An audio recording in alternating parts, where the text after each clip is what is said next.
Hey, the good thing about America is that we have the two-party duopoly, which is owned by corporations, has a stranglehold on our electoral process, right? And so the game is to try to get more voices in, because right now there's no way to vote against Goldman Sachs, more war, fracking, Raytheon, the surveillance state. There's no way to vote against any of that stuff in the two major parties. Why we need to elevate third-party voices, especially somebody like an environmentalist party, and the person is a doctor who's Harvard-educated doctor. But the establishment is super afraid of that. They're super afraid of third parties. So that's why they marginalize them. That's why they tell the fable that Ralph Nader cost Al Gore the election, which I've done 2 videos on that. We all know that's not what happened at all. Okay. So, in fact, Ralph Nader got Al Gore got 500,000 more votes than George Bush did. Somehow we still got George Bush. The system's not screwed up. It's third party. So people's answer to a goofed up electoral system where we have electoral colleges where the guy who gets 500,000 less votes becomes our president. People aren't upset about that. Their answer to that was shut down third parties. So that's what they've been doing ever since, marginalizing third parties. And now we bring a corporate comedian, John Oliver, on to do the same thing. He stood up and he took down Jill Stein. And it takes a lot of courage to marginalize the already marginalized. Really sticking his neck out and repeating, by the way, bullshit, right? So I didn't have time to go through it all. He talked about quantitative easing. He talked about Brexit. He talked about vaccines. And he talked about 9/11. And so the only thing I'm going to cover today is the bull he said about vaccines and Dr. Jill Stein. So let's remember. So when John Oliver does what he does, instead of using his time to take down the system, which is what he should be doing, it's a corrupt system. And instead of what he's doing, he's cheerleading, silencing voices, and he's doing it dishonestly. And I'll show you right now. So here's what he said about, they've been doing this thing. So whenever someone's to the left of you, I experienced it myself. So whenever someone is to the left of you, if you consider yourself on the left, you first smear that person. And then you take on their arguments. They did it to Bernie. They couldn't take on his arguments because Bernie was to the left of Hillary Clinton and all the warmongering neoliberal supporters of hers, right?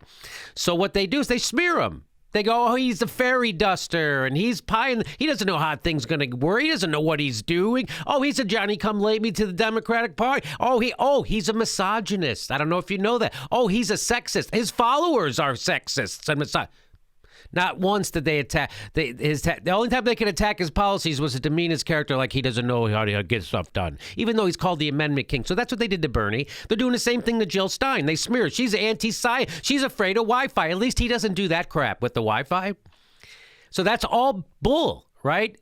She's a Harvard-trained physician who's worked as a physician her whole life. And I think that would be a pro-science person to have in the White House.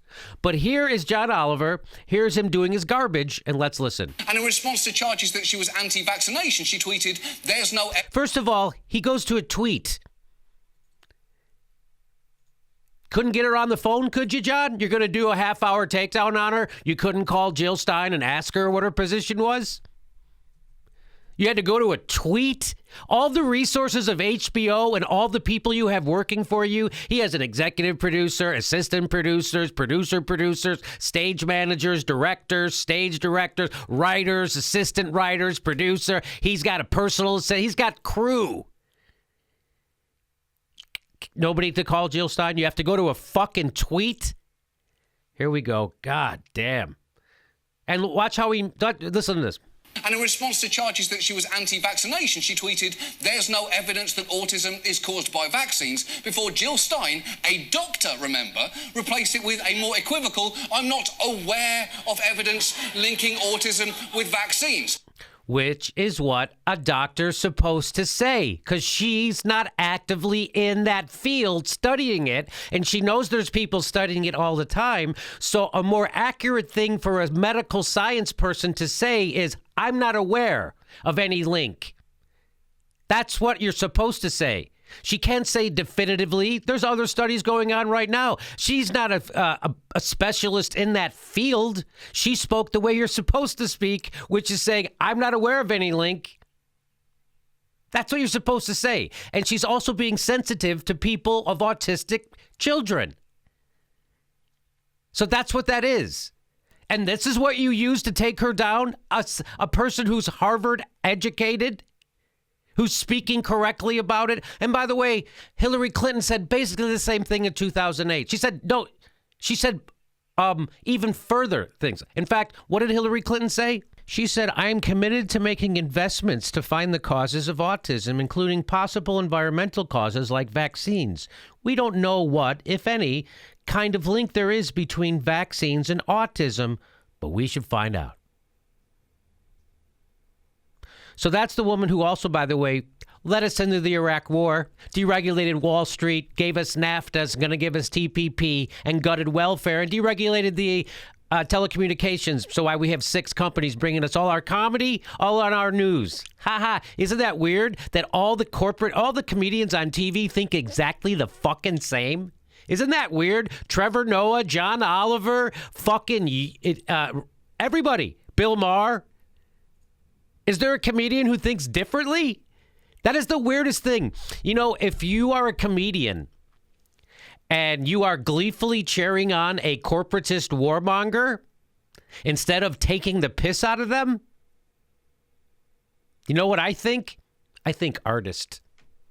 That's what I think. If you're a comedian and you're cheering on this corporatist warmonger, if you're happy about it, instead of taking the piss out of these frickin' warmongers, that's propaganda. That's not art. And here's what Jill Stein actually said. This is from the Washington Post. Here's what she actually said about it. She said, they said about her, the point, she said, was that the voters who doubted that government could be trusted to make clear decisions without meddling by lobbyists needed to be heard, even when it came to vaccines. So she's saying that the people who don't trust the government because they're so in the pocket of corporations and lobbyists, we know this. We know the pharmaceutical. That's why we can't negotiate for drug prices and and we know why we pay twice as much for everything. We know why we can't have single payer like the rest of the world, because our government is so corrupted by lobbyists and corporate influences. We know that's the problem. She's saying the same thing, that the people who doubt that the government can be trusted to make clear decisions without meddling by lobbyists, they need to be heard, even when it came to vaccines. That's what she said. That's according to the Washington Post. And then she went on, she's quoted as saying, we have a real compelling need for vaccines. She's a freaking doctor, Harvard educated.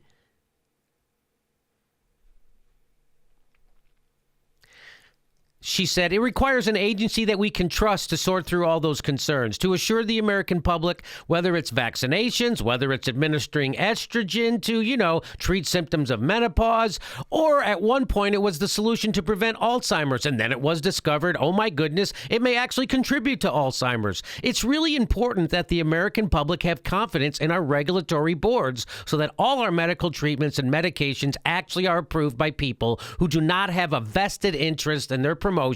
In my experience, this is not a radical idea. It's basic common sense. So I just want to, so there you go. So thanks, John Oliver. That's just one part. We're going to do more. It's all bullshit what he did. And it's great. So when you're a corporate comedian, isn't it weird, all the corporate comedians, and everybody in the establishment on every corporate news show tells me one thing, it makes me nervous. And you're all wrong, by the way. You're propping up a warmongering corporatist who's going to make things way worse. The banks are going to crash. The police are going to be more militarized. So this glee you have over shitting on someone who's actually a doctor is propaganda. That's what John Oliver did. He did propaganda. And by the way, go to your own country. You know what, John? You know what you have in England? You know what you get to have in England? I don't know, 30 parties. Not only do they have a third party, they have a fourth party, they have a fifth party, sixth, they have 7 parties in England. And you know what they have to show for it? You know what they have to show for all those voices in their political system in England? You know what they have to show for it? Nothing, not much. Universal health care. They've got that to show for it. Public education. They've got that to show for it. And a fake monarch. That's all they have. They get to have universal health care. Isn't that something?